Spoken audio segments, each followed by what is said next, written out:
Nada como un libro es un podcast apoyado por el Ministerio de Cultura y financiado por la Unión Europea con los fondos Next Generation EU, conducido por Juan Carlos Saavedra y Daniel Martín. El mundo rural ha sido una fuente inagotable de inspiración para la literatura a lo largo de la historia.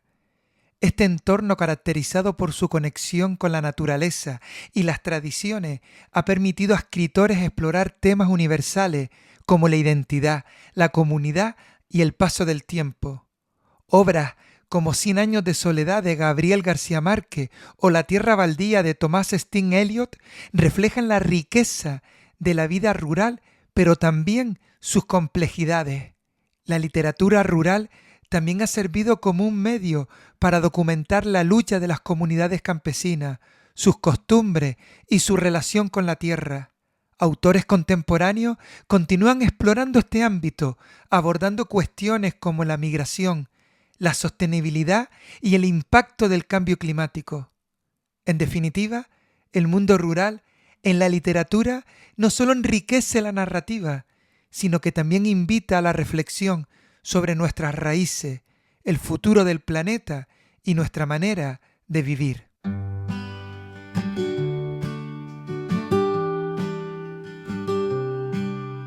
Nada como un libro y un océano cruzarás.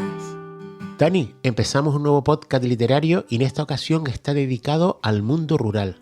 Hola Juan Carlos, pues sí, estamos en el episodio número 47. Vamos a hablar del mundo rural porque ha sido una fuente inagotable de inspiración para cualquier género literario a lo largo de la historia. Para conocer la situación de la mujer en el mundo rural canario, entrevisté al historiador Luana Studer, que elaboró para el Gobierno de Canarias un material didáctico que permite una aproximación al patrimonio cultural de las islas a través de las mujeres rurales. Una de las escritoras que más defendió la necesidad de potenciar la enseñanza en el mundo rural fue la poetisa y premio Nobel de Literatura Gabriela Mistral. A ella dedicamos nuestro espacio dedicado a resaltar a las mujeres que han destacado dentro de la literatura universal y que nunca han abandonado su compromiso social. En nuestra sección dedicada a recordar libros prohibidos o malditos, voy a recordar una de las primeras obras dedicadas a describir los venenos que se pueden encontrar en los campos de Europa y que data nada más y nada menos que del siglo I. Se llama El libro de los venenos y de las fieras que arrojan de Siponsoña. En el apartado de cine y literatura vamos a hablar de una poderosa novela y de una gran película, Los Santos Inocentes, escrita por Miguel Delibes y dirigida la película por Mario Camus. Buscando nuestro baúl particular, he encontrado un artículo publicado en el año 1876 por Benito Pérez Galdós, en el que cuenta la importancia del campo y cómo mucha gente de su edad se siente atraído por él.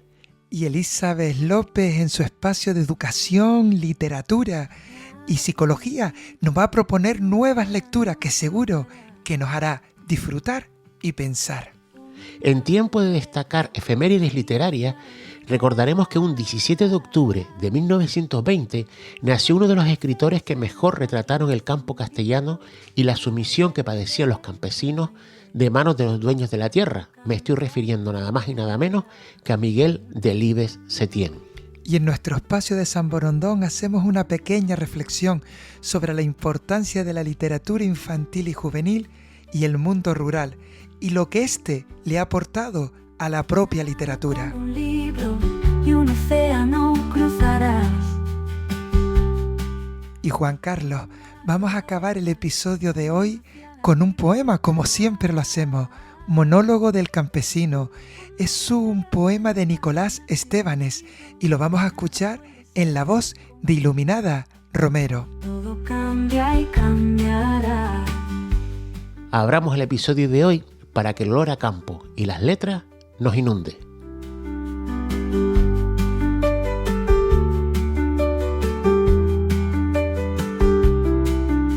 Cuando buceas en las páginas de un libro, ya nada vuelve a ser como ayer, todo cambia y cambiará.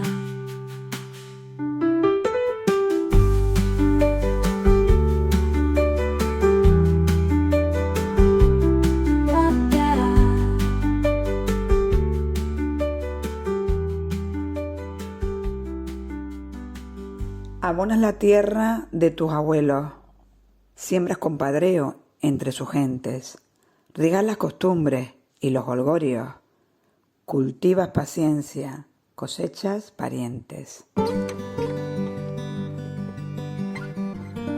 En Nada como un libro no nos gusta viajar solos, por eso en el trayecto de hoy nos acompaña Luana Studer, bienvenido a nuestro podcast de literatura. Hola, ¿qué tal? Buenas tardes.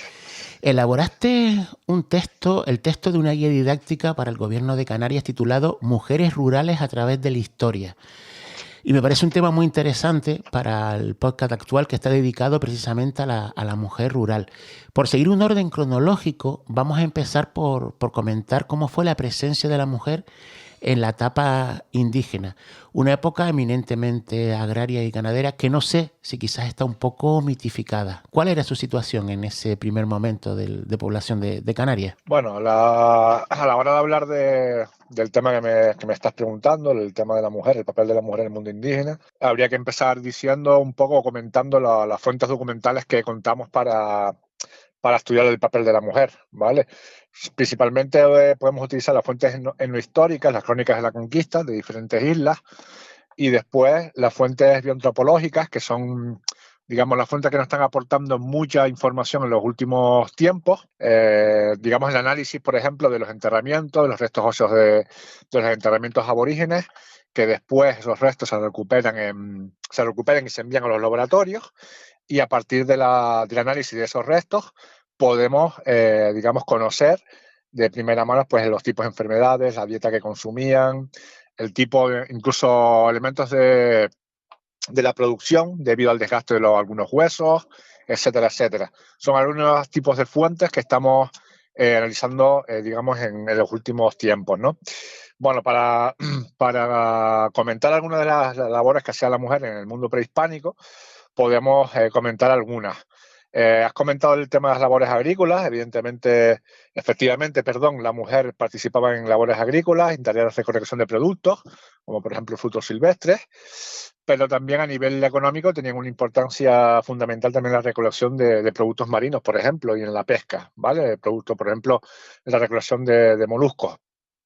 Al margen del mundo de la producción económica, también la mujer tuvo un importante papel en el mundo prehispánico a la hora de la recolección de barro y la manufactura de la cerámica, ¿vale? Eso lo podemos investigar a través de la fase cerámica que tenemos en todas las islas. Es verdad que de algunas islas hemos conservado algunos restos mejor que en otros. Por ejemplo, la isla de La Palma es un ejemplo importante a la hora de estudiar la cerámica. Y la cerámica y la manufactura del barro es un elemento fundamental en el que la mujer del mundo aborigen, del mundo prehispánico, tuvo una gran importancia. Otro tipo de trabajo que podemos mencionar a la hora de poner en relieve el papel de la mujer es el trabajo de los productos vegetales, el junco, por ejemplo, los tejidos. En Gran Canaria tenemos importantes ejemplos en el Museo Canario de este trabajo.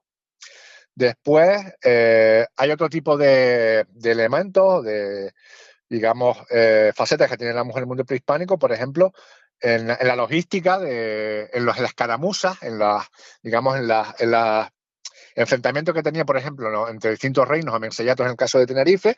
También las crónicas mencionan la importancia de la mujer a la hora de recoger cadáveres, a la hora de preparar la logística para esas batallas. Pero sobre todo la mujer, si hay que apostar o hay que reseñar alguna cuestión, sobre todo es el cuidado de los hijos, ¿no?, de la familia, de los enfermos, de las personas mayores de la familia. Uh-huh. Tras la conquista militar por parte de los europeos de las islas, se supone que hubo un cambio en el papel que jugaba la mujer. ¿Cuál fue su papel en esa nueva sociedad que surgió tras este momento?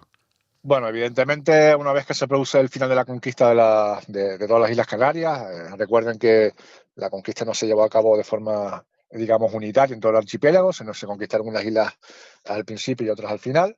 Evidentemente, la mujer, digamos, aborigen, una vez que se produce la conquista de las islas, se adapta o se le impone, mejor dicho, el nuevo modelo cultural, económico, social que traen los castellanos desde el exterior, ¿no?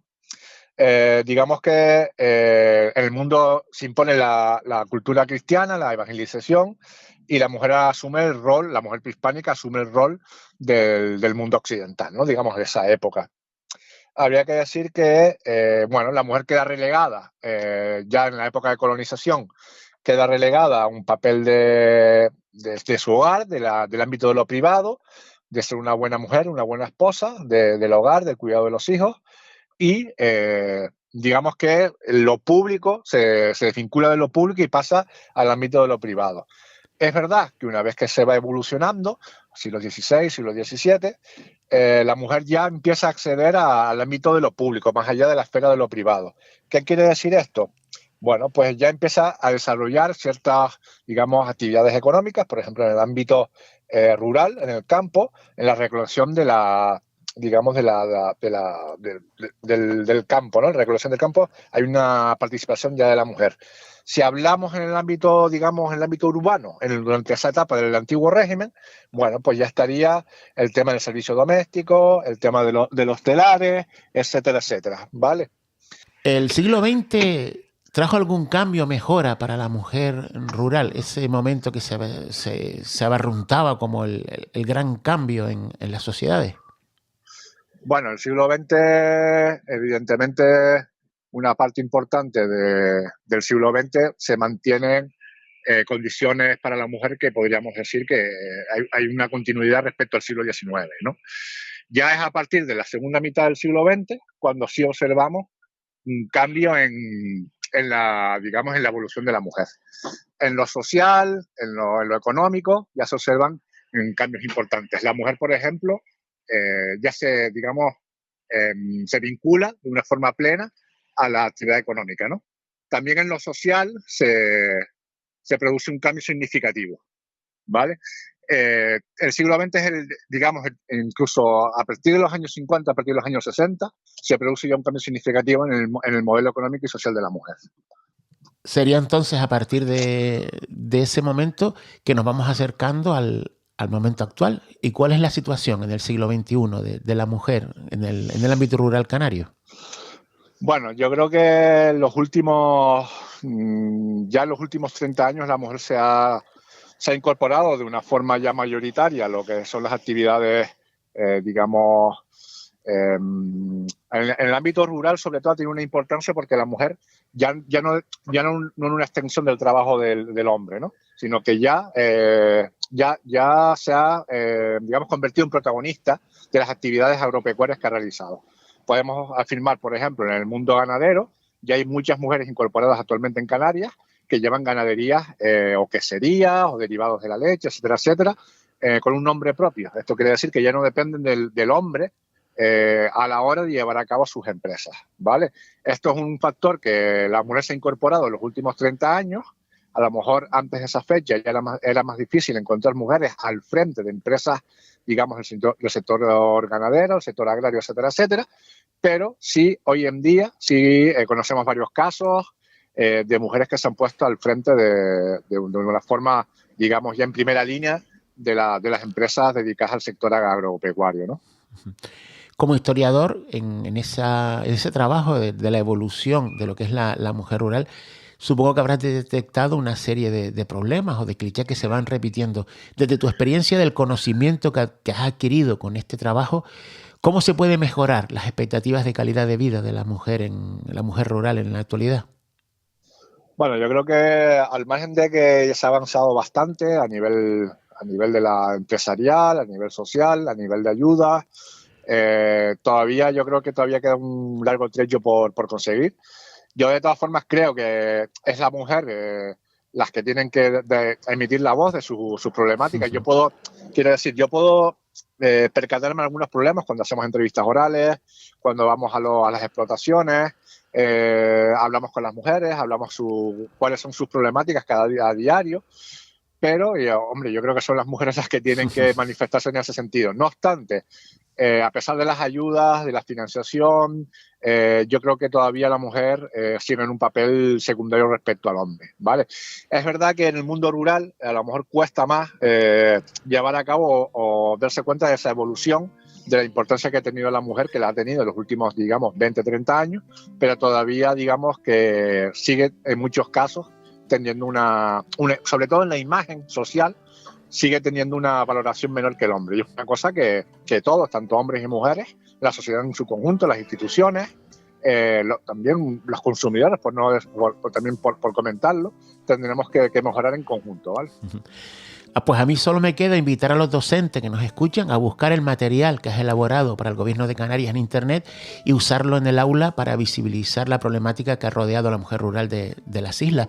Gracias, Luana Studer, por ayudarnos a conocer mejor la situación de la mujer rural en nuestras islas, y queda hecha la invitación a todos los docentes para que busquen tu material, no solo sí, me consta que mucho más, y lo introduzcan en nuestras aulas. Nada, gracias a ustedes.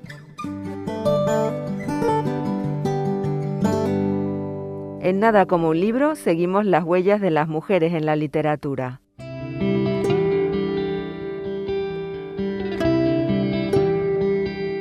Por diferentes factores, los niños y niñas de entornos urbanos tienen muchas más posibilidades de acceder a una mejor formación que sus iguales en zonas rurales. En la lucha por mejorar la educación en entornos vinculados al campo, destacó sobremanera Gabriela Mistral, una maestra rural que llegó a alcanzar el Premio Nobel de Literatura. Lucila de María del Perpetuo Socorro Godoy Alcayaga, conocida por el seudónimo de Gabriela Mistral, nació en Chile en abril de 1889 y falleció en los Estados Unidos en 1957. Como maestra rural, vivió numerosas experiencias personales que la marcaron tanto en su producción literaria como en su compromiso social de cara a mejorar los recursos educativos en el campo. De esta forma, partiendo de los valores tradicionales y rurales, apostó por trasladar al ámbito urbano las riquezas culturales y las experiencias que ofrecía un entorno rural.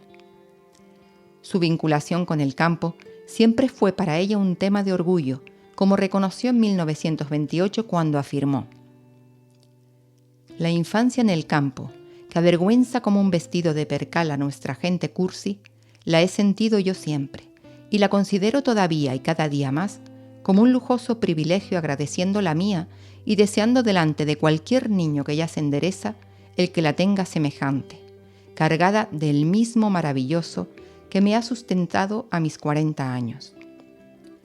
Gabriela Mistral conoció también la experiencia de los educadores urbanos europeos, a los que denominaba maestros urbanizantes, y de los que creía que no tuvieron el amamantamiento con la leche gruesa y vigorosa del campo, y de ahí les viene la desabrida manera con que cuentan y la indigencia de imágenes que tienen en las descripciones.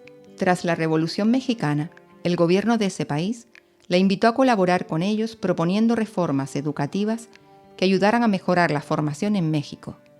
Durante 5 años vivió en Brasil, tiempo que aprovechó para recorrer todo su territorio y conocer el estado de la educación en las comunidades rurales. Su experiencia propia como maestra en el campo, más lo que fue viendo en sus recorridos por diferentes países, la animó a escribir de forma constante, proponiendo mejoras en los sistemas educativos rurales. Gabriela Mistral logró que su actividad trascendiera de Latinoamérica. En 1925 es nombrada secretaria del Instituto de Cooperación Intelectual de la Sociedad de Naciones en Ginebra. Representó a Chile y Ecuador en 1928 en un congreso universitario internacional que se celebró en Madrid, e incluso dio clases en los Estados Unidos a la vez que colaboraba con las universidades de Puerto Rico, La Habana y Panamá. Como embajadora de Chile en España, viajó por diferentes países europeos. En 1945 recibe el Premio Nobel de Literatura por su obra poética. En toda América, goza de un gran reconocimiento por su compromiso con la educación rural y por la defensa de los valores tradicionales que esos entornos conservan, en contraposición con la deshumanización de las grandes ciudades. Fiel amante de la literatura, llegó a decir: «La maestra que no lee tiene que ser mala maestra. Ha rebajado su profesión al mecanismo de oficio, al no renovarse espiritualmente».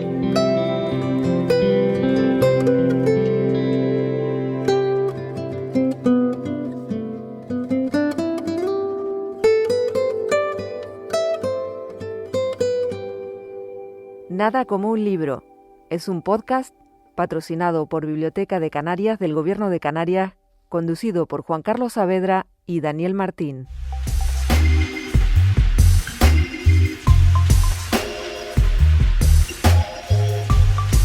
En Nada como un libro, libros malditos, prohibidos, llenos de leyendas y misterios. Una de las razones que llevó a prohibir la circulación de muchos libros es que estos tuvieran como contenido recetas para fabricar venenos a partir de plantas que se encuentren relativamente fáciles en entornos rurales. Una de esas supuestas obras se remonta al siglo I y llevaba por título el sugerente nombre del libro de los venenos y de las fieras que arrojan de sí ponzoña. Aparentemente fue escrito por el médico griego Dioscórides, considerado el padre de la farmacología. Dioscórides, como médico militar, acompañó a varios emperadores en diferentes campañas. Durante las mismas, se dedicó a estudiar las plantas que iba encontrando a su paso, recogiendo sus propiedades medicinales. De esta forma, llegó a recoger en sus apuntes más de 600 vegetales que publicó en 5 tomos. El misterio se inicia con la existencia de un 6º tomo que llevaría por título el ya mencionado de El libro de los venenos y de las fieras que arrojan de sí ponzoña, cuya autoría también se le atribuye a él. Este libro fue muy demandado por los gobernantes de diferentes épocas, esperando encontrar en sus páginas la forma silenciosa de acabar con sus adversarios. Curiosamente, el uso de plantas que se pueden encontrar de forma muy fácil en jardines o en el campo, como veneno, fue popularizado por Agatha Christie. Sus novelas fueron ampliamente criticadas por aquellos que consideraban que daban demasiadas pistas sobre cómo asesinar a cualquier persona. Entre las plantas que ella usó de forma literaria, pero que realmente contienen veneno, encontramos el jazmín amarillo, las dedaleras y la cicuta.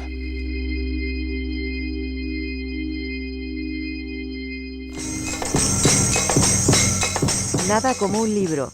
Es un podcast patrocinado por Biblioteca de Canarias del Gobierno de Canarias, conducido por Juan Carlos Saavedra y Daniel Martín.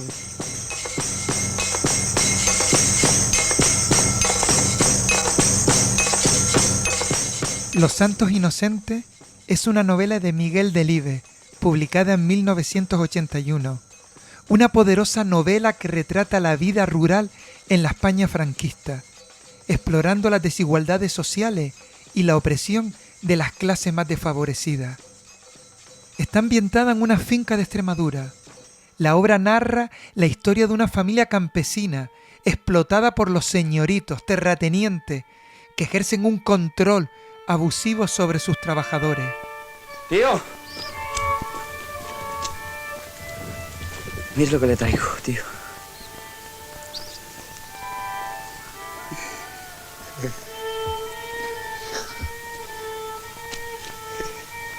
Darme un poco de pienso y agua. La familia, encabezada por Paco el Bajo y su esposa Régula, sobreviven en condiciones de extrema precariedad. Serás maricón. ¿A poco me aplastas? Piénsalo 2 veces antes de contestar, Regular. No iría Doña Pura dentro del coche. ¡Ya! ¿De dónde han sacado esa laja? Es la hija de Paco el Bajo, la menor. Purita la desasnó en 4 semanas. La película, dirigida por Mario Camus en 1984, sigue a esta familia campesina que vive bajo el yugo de los terratenientes, retratando la vida de Paco el Bajo, Alfredo Landa y su esposa Régula, Telere Pavés, y su cuñado Azarías, Francisco Raval.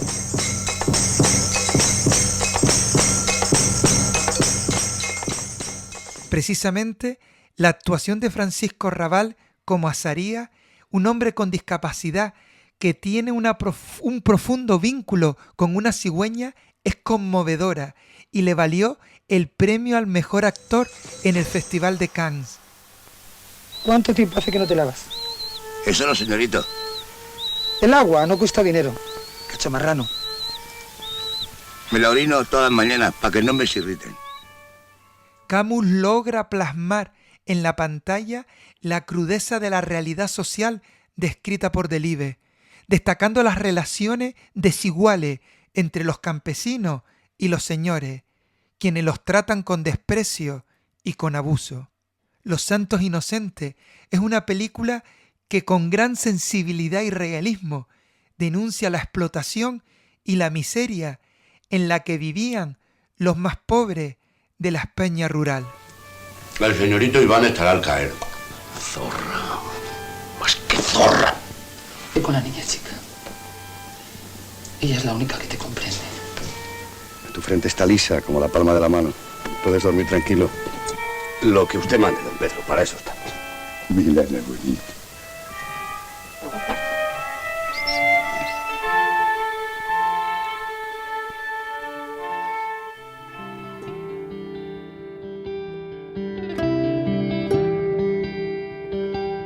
En Nada como un libro abrimos nuestro baúl de recuerdos, curiosidades y novedades literarias. En la actualidad, muchas personas que viven en ciudades sueñan con un pequeño terreno situado en un ambiente rural donde poder dedicarse al cultivo agrícola. Pudiera parecer que ese sueño es algo nuevo, resultado del estrés que causa la ciudad del siglo XXI.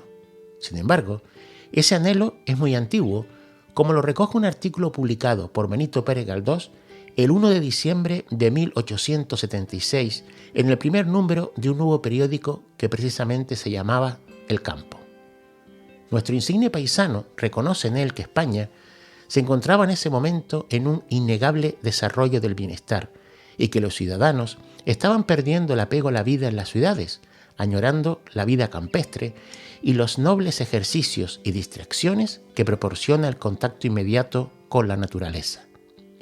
Esa nueva visión del mundo rural era el motivo por el que nacía este nuevo periódico que iba a tener todo lo relativo al campo como protagonista.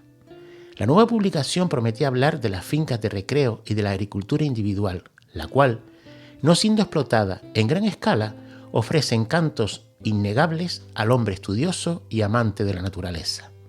Junto a esa actividad de cultivo, también se iba a recoger en el periódico artículos sobre la cría de animales, desde el más poderoso, como el caballo, hasta los más delicados, como el pájaro. En ese artículo inaugural de la publicación, Benito Pérez Galdós expresaba la voluntad del periódico de contestar a cuantas preguntas y consultas se le dirijan sobre asuntos referentes a la materia de la que se ocupa. Es curioso cómo esa atracción por la vida en el campo que detectaron en 1876 los promotores de esa publicación hoy sigue vigente, llenando de contenidos las redes sociales del siglo XXI.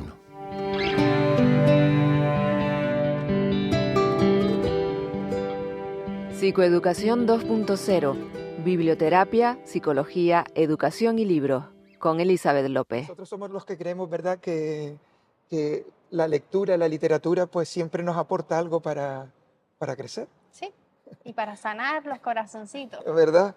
Y entonces traigo un libro, bueno, son de esos libros que ponen por fuera Premio 2022, Wow. y se titula Un pellizco en la barriga. Y es un libro... Qué bonita la ilustración, ¿eh? Sí, es un libro escrito por Alma Serra y es un libro muy especial. Y claro, he puesto así como una voz un poco hasta triste porque realmente es un libro que habla de la pérdida, que habla de la muerte. Pero muchas veces nos encontramos con una literatura infantil donde se habla de la muerte de un abuelo, de la muerte de un padre, de una madre. Pero en este caso, el personaje se tiene que enfrentar con la muerte de una hermana. Entonces yo creo que le da un matiz, un cariz especial a este libro. Y además el libro no solo te va contando una historia, sino que te va acompañando por si tú has tenido una pérdida, para que tú puedas ir a través de unos ejercicios, de unas recomendaciones, ir canalizando tu pérdida. Entonces es un libro en donde va combinando esa parte de acompañamiento personal y esa parte de literatura. O sea, tenemos una historia y tenemos pues estos ejercicios que nos ayudan a compasar, a acompañarnos en nuestra pérdida. Y nada, y por eso me parecía muy interesante traerlo, porque a pesar de todos los libros que hay de literatura infantil y juvenil y muy buenos que hablan de la muerte, este le aporta ese doble matiz. La muerte del personaje no es alguien mayor, ni es un animal, ni es una mascota, sino es alguien tan cercano como su hermana. Y además el libro pues tiene una serie de recomendaciones y una serie de ejercicios por si alguno de nosotros hemos sufrido una pérdida cercana, pues podamos acompañarnos, podamos superarla, ¿no? Y esa es mi recomendación, Un pellizco en la barriga. Me encanta ese tipo de libros porque no solamente está la parte de la lectura, sino la parte de la escritura. Y si bien decimos que la lectura es terapéutica o sanadora, la escritura también es terapéutica y sanadora. Así que, wow. Yo, por si acaso después te olvides, ya me lo voy trayendo para acá. Y yo te traigo ¿A qué sabe la luna? Ay, qué libro tan bonito. Sobre todo por el mensaje de no existen las verdades absolutas. Me encanta el mensaje de este cuento que es nadie tiene la verdad absoluta. Es un grupo de animales que están deseando, además, mira, tiene este póster tan bonito, que creo que es eso, tiene este póster tan lindo. Bueno, los animales están deseosos de saber ¿a qué sabe la luna? Pero claro, no alcanzan. Entonces llega un animal, se da cuenta que no puede, trabajo en equipo, compañerismo, tan importante para trabajar en el aula. Llega otro animal, así van haciendo una montaña hasta que al final el ratón es el que consigue llegar a la luna, tomar un trocito y le va dando un trocito a todos sus amigos. Conclusión, bueno, yo solamente les digo que las cosas se ven desde muchas perspectivas y no tenemos por qué estar todos equivocados y no tenemos por qué tener todos razón. Entonces, este libro es como un confrontar tranquilidad, que las cosas a veces se pueden ver desde diferentes ángulos y eso no significa ni que tengamos razón ni que estemos equivocados, sino que a veces un poquito de aceptación y de humildad, ¿no? A mí me parece que es un mensaje humilde. Es un texto precioso. Estaba escuchándote y estaba acordando cuando se los contaba a mis hijos. Mis hijos superan ya los 20 años los dos. Es un libro además que no pasa nunca de moda, ¿sabes? Es un mensaje eterno, como los buenos libros. Y me encanta que sabe la luna.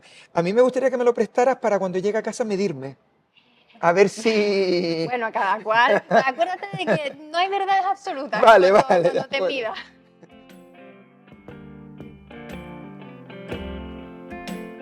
En Nada como un libro, efemérides literarias, momentos para la historia y la literatura.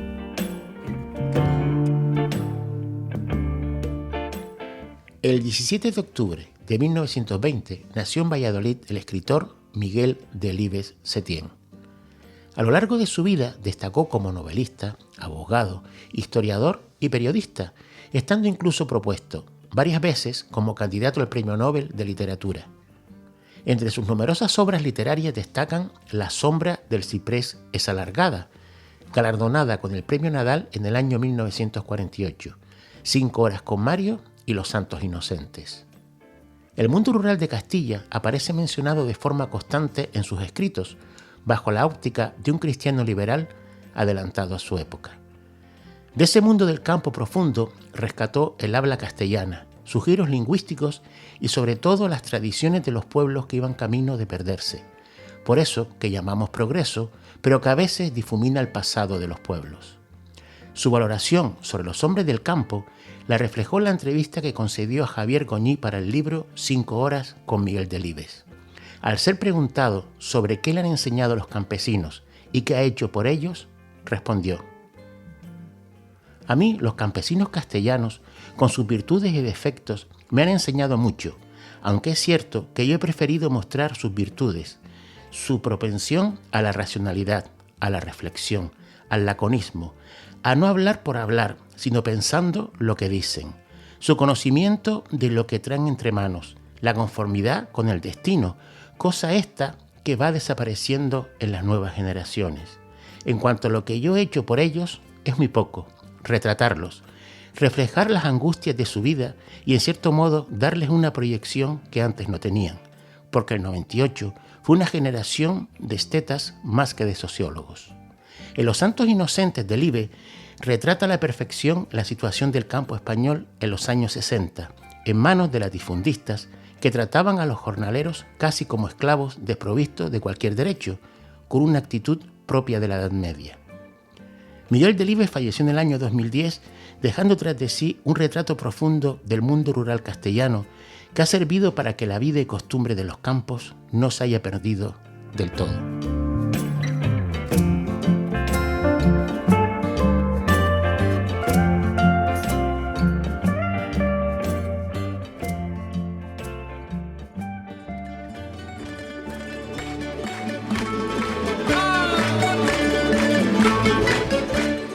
En Nada como un libro viajamos a un lugar llamado San Borondón para hablar de literatura infantil y juvenil, cuentos y relatos para todos los públicos.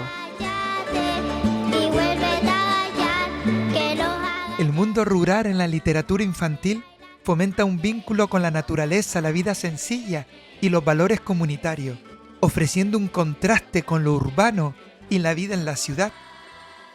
El mundo rural en la literatura infantil es fundamental porque conecta a los niños, a las niñas con la naturaleza.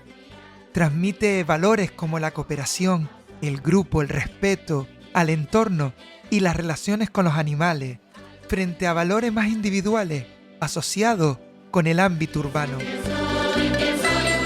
Las historias rurales también reflejan cultura y tradiciones que pueden ser menos visibles en las ciudades, contribuyendo a la diversidad y al enriquecimiento cultural. Este tipo de literatura invita a reflexionar sobre el equilibrio entre lo rural y lo urbano y la importancia de preservar el medio ambiente y la vida comunitaria. La literatura infantil y juvenil canaria no ha estado exenta de esta necesidad de acercar a los niños, a las niñas a nuestras raíces culturales y propias, a través de la literatura, no solo como herramienta pedagógica, sino como una manera de interpretar nuestro entorno y, por lo tanto, nuestra belleza natural y cultural. Autores como Pepa Aurora, Isabel Medina, Lola Suárez, Joaquín Nieto han plasmado en sus historias y narraciones un ambiente propicio para que el alumnado se cuestione su identidad y respete los espacios naturales y sociales que conforman los espacios rurales del archipiélago. Ernesto Rodríguez Abad o Luz Pérez Aguado han sido también autores que han incorporado en sus obras elementos identitarios del campo canario, entendiendo este como un espacio alejado de la urbe y cercano a las raíces de nuestra identidad. No se trata de una literatura enraizada en el folclore, sino historias que proponen al lector una mirada nueva y diferente de nuestro pasado y de nuestro futuro. Otro ejemplo de ello lo vemos en las últimas publicaciones de Ana Belén Hormiga o en la visión de autores como Guillermo Cabrera o Juan Carlos Saavedra, que aunque con tintes históricos aportan de la historia insular esos elementos de los que estamos hablando. La literatura infantil y juvenil no es ajena a la búsqueda de aquellos valores que creemos importantes para un desarrollo equilibrado, solidario y saludable de nuestro mundo. El respeto por las tradiciones, la naturaleza y el desarrollo equilibrado de nuestro modelo social ha impulsado y seguirá haciéndolo a nuestros escritores, a nuestras escritoras, a comprometerse con el mundo rural.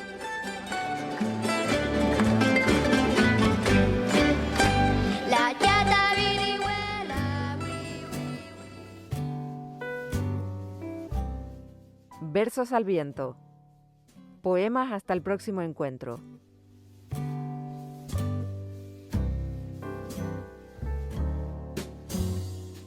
Nicolás Esteban Smurfy nació en Las Palmas de Gran Canaria el 17 de febrero de 1938 y murió en París un 19 de agosto en 1914.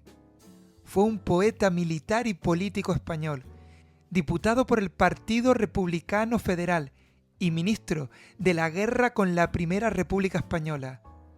Desde niño se trasladó con su familia al barrio lagunero de Santa María de Gracia, en donde transcurrió su infancia. Uno de sus poemas, Monólogo del Campesino, nos sirve para poner un punto y seguido en este episodio de Nada como un libro, en la voz de la inconfundible, iluminada Romero.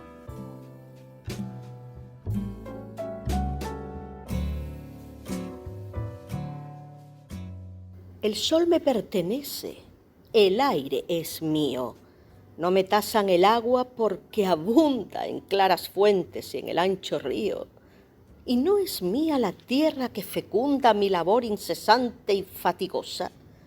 Me arrebatan las mieses que he segado y se las lleva gente perezosa que vive sin dolor y sin cuidado. Tras de quitarme el pan que se me debe, arrancarme los hijos que me ayudan. Nos llaman soez, inmunda plebe, y si estamos vestidos, nos desnudan. Para vivir nos falta un elemento detentado por leyes inhumanas. Con la tierra nos roban el sustento. Respondemos con protestas vanas. Pero la plebe ha de cansarse un día de porrumpir en quejas inocentes. Para acabar con tanta villanía, no basta con las uñas y los dientes.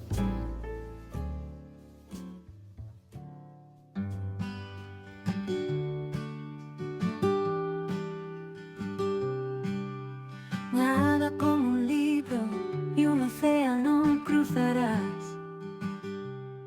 Nada como un libro es un podcast conducido por Juan Carlos Saavedra y Daniel Martín, apoyado por el Ministerio de Cultura y financiado por la Unión Europea con los fondos Next Generation EU. En las páginas de un libro, la nada vuelve a ser como ayer.